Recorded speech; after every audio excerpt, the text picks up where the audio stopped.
So I've got insomnia.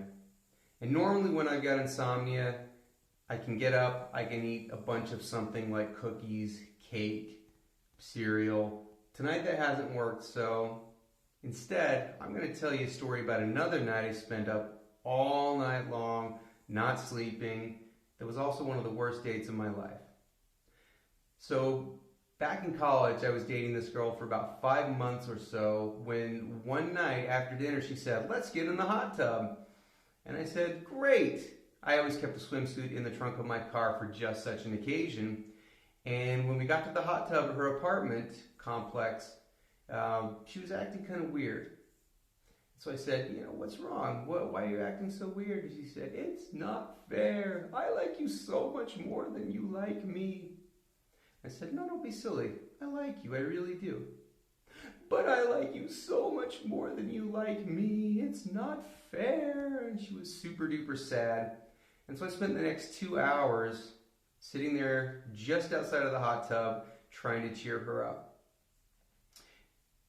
And while that was hard enough, what made it even more difficult was, as we were sitting there at the hot tub, just over her shoulder, there was another couple, and while I've never seen somebody be very naughty in the hot tub, at least not at that point in my life, I was about 90% sure there was another couple being 100% naughty there in the hot tub. And so while I was trying to look at my girlfriend to say, "I do like you," I was trying not to look at this other couple and say, "Get a room." Well, 2 hours after the conversation began, I finally was able to convince my girlfriend that I did in fact like her. And then I spent the next hour trying to cheer her up because she'd been in a very, very bad mood. And so after 3 hours of the hot tub, my girlfriend was finally convinced I liked her. She was finally happy. And I had to be to work in about 4 hours. So I said, "It's time to go." Well, at her apartment complex, there was a parking enforcement that was really strict. And we had missed the visitors can't stay past midnight deadline by about 15 minutes. And in that 15 minutes, my car was gone. It had been impounded, and she didn't have a functioning car, so my newly cheered up girlfriend and I spent the next maybe 30 minutes wandering around after midnight trying to find anybody coming or going in the apartment complex who would give us a ride to the impound lot where my car was.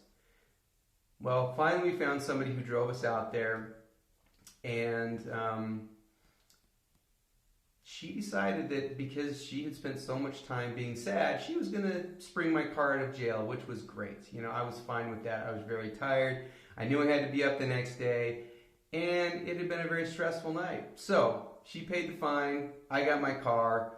By the time all of this had happened and I drove the almost hour home, it was almost time to go to work. I had to be to work at 4:30 in the morning, so at about 3:45, I rolled into my office because it wasn't worth it going all the way home just to lay down for 15 minutes, get back up, and go to work. I just went straight to work. I found a couch, I crashed for 45 minutes, and then I went through another full day of college, another night with that girlfriend, and after only having slept 45 minutes in about 48 hours, I was finally able to get a good night's sleep.